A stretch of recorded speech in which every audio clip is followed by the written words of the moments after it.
जी sir बोलने sir दीजिए ना, मेरा एक बोलने निवेदन दीजिए। है सर जी आपसे। जी, शशि सर सर शशि भूषण साहब। मेरा एक निवेदन है सर। नहीं नहीं, मेरा एक बोलने निवेदन दीजिए है आपसे। पहले। आप आपके पास आएंगे तो वो बात करिएगा। जी शशि भूषण साहब।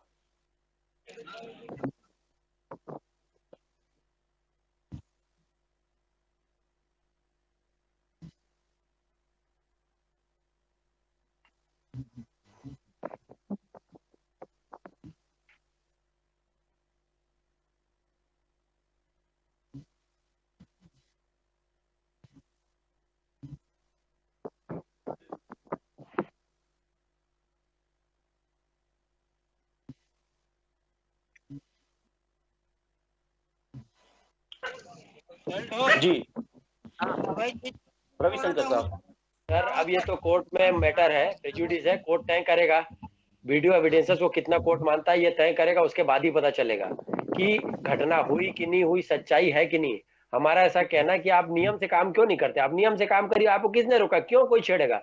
भाई मैं अगर लगातार, सर ये दुर्ग है और मुझे बहुत गर्व होता है कि मैं दुर्ग जिला अधिवक्ता संघ का तीसरी बार सचिव हूँ।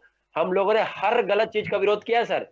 दुर्ग एक ऐसी जगह जहां पर यहाँ की तहसील गर्म है सर, और यहाँ के लोगों ने हर चीजों का विरोध किया, चाहे कोई किसी प्रकार का तहसीलदार हो, न्यायाधीश हो, कोई हो। जिसने गलत किया हमने उसको अपना रास्ता दिखाया है। हम लोग नियम से काम करना चाहते हैं, नियम से काम करिए। जहां तक सुरक्षा की बात है सर, एक चपरासी जो है, विभाग का चपरासी 8वीं पास है, उसको सुरक्षा मिली हुई है, लेकिन हम एलएलबी होल्डर है, हमने पास किया, हमको कोई सुरक्षा नहीं है। तो हमने छत्तीसगढ़ शासन से इसी बात को रख के अपनी सुरक्षा की मांग की है कि हम जो है लोगों को कानून दिलाते हैं। तहसीलदार एसडीएम जितने पकड़ा के आते हैं ना सर, उनको हम ही लोग कोर्ट में न्याय दिलाते हैं। जो पैसा लेके हाथ में पैसा ले लेते हैं, कलर लगा रहता है, हम इन्हीं लोग को न्याय दिलाते हैं। जहां तक निर्भया घटना की बात की, मैं आपको बता दूं सर, पूरे भारत में एक लीगल सेल बना हुआ है, विधिक है, विधि विभाग है। पूरे देश में कोई भी व्यक्ति जेल जाएगा उसको वकील नियुक्त होना है। अगर उसका पैसा नहीं है तो शासन उसको पैसा देके ये करती है। और सबसे बड़ी बात है कि तहसीलदार लोगों ने शासन का ही विरोध किया इस बार, और शासन ने इनको मतलब इनके खिलाफ कोई कार्रवाई क्यों नहीं कर रहा है मुझे नहीं समझ में आता। शासन का ही अपने शासन का विरोध करते हैं। ये लोग ज्यादा दिन विरोध कर नहीं सकते थे सर, क्योंकि इनका काम धंधे में बड़ा नुकसान हो रहा था। ऑर्डर छोड़िए सर, आप देखिए 151 में एक व्यक्ति अगर पकड़ा के आता है किसी एसडीएम के पास, वो छूट जाता है क्योंकि पॉलिटिकल अप्रोच है। कोई कोई गरीब आता तो जेल चले जाता। तो मेरा ऐसा कहना है, समानता क्यों नहीं है सर?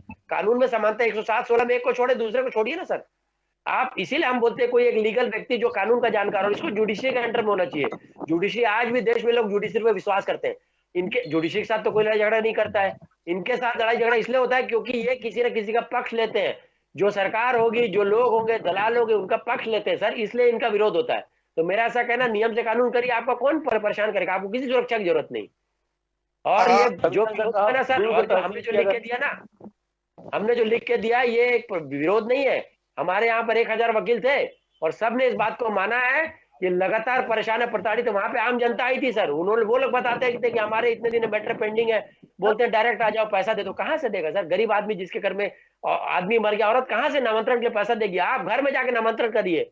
मुझसे अगर पूछेंगे तो मैं कहूंगा कि उसके घर में जाके नामांतरण करिए। जिसका पति मर गया है उसकी औरत के घर में जाके आपको नामांतरण करना चाहिए, लेकिन नहीं, उसको बुलाते हैं, उसका गवाह को बुलाते हैं, लगातार परेशान होते हैं। ऐसा नहीं होता सर। आप मानवता भी जिंदा रखिए। मानवता की वजह से आप अपने घर परिवार के साथ अच्छे से रहिए, लेकिन मानवता जिंदा रखिए। रविशंकर साहब, अगर दुर्ग तहसील की अगर बात करें तो दुर्ग तहसील में कार्य व्यवस्था को लेकर अगर बात करें तो किस तरह से देखा जा सकता है? लगातार प्राइवेट भर्राशाही चल रही है। हमने लगातार राजस्व विभाग का लगातार शिकायत की है। आरआई लोग को हम लोग ने ठीक किया है। लगातार यहाँ पर आरआई जो है लगातार लोगों से पैसे की मांग करते थे। हमने वहां पर आंदोलन किया तो वहां पर एसडीएम साहब है, उनसे बात करके पोएम साहब ने, हमने हमने बीच में, मैं और हमारी संघ की अध्यक्ष नीता जैन और हमारे संघ के उपाध्यक्ष प्रशांत जोशी, अनिल जायसवाल, सुनीता कसार साहब, हम लोग गए थे। हमने जाकर वहां पर एसडीएम पोएम साहब से सप्ताह भर पहले बोला, या तो आप व्यवस्था ठीक कर दीजिए या तो रेट फिक्स कर दीजिए। तो उन्होंने बोला नहीं, हम रेट फिक्स नहीं कर सकते। मैं बोला रेट फिक्स कर दीजिए, नामांतरण का इतना, डायवर्शन का इतना, रेट फिक्स हो जाए सर, क्योंकि हमारे लोगों को पता नहीं चलता, रेट फिक्स नहीं कर पा रहे सर ये लोग। रेट फिक्स कर दे। और हमने जो सबसे बड़ी मांग रखी है सर, क्या रखी है मालूम है सर? कि सिटीजन चार्टर बनाया जाए कि किस व्यक्ति का काम कितने दिन में होना है। क्यों नहीं लगा दुर्ग में सिटीजन चार्टर सर? मुख्यमंत्री जी का, माननीय मुख्यमंत्री जी का क्षेत्र है, यहाँ सिटीजन चार्टर लगना चाहिए कि किसका काम कितने दिन में हुआ और कितना पेंडिंग है। ये इसलिए नहीं रखते सर क्योंकि ये लोग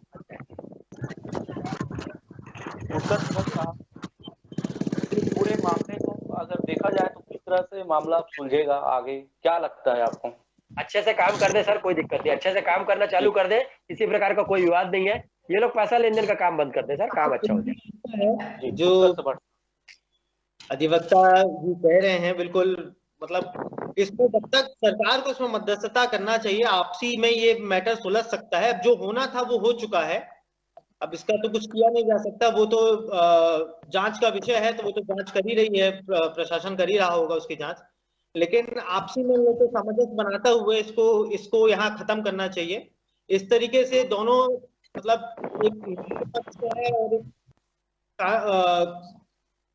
एक प्रशासन है, आपसी में इन लोगों में मतभेद रहेगा तो जमीनी स्तर तक काम ठीक से नहीं पहुंच पाएंगे। इसलिए इन लोगों को अपना मनभेद दूर करना चाहिए और इसमें प्रशासन को आगे आना चाहिए और मध्यस्थता करते हुए दोनों के बीच में सहमति का एक पहल।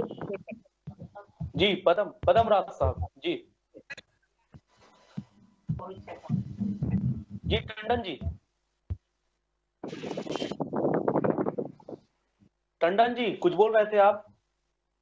सर मैं ये बोल रहा था, कहीं न कहीं पे वास्तव में प्रशासनिक अधिकारियों के द्वारा पटवारी को निचले स्तर से भ्रष्टाचारी का उच्च स्तर तक का काम किया जाता है।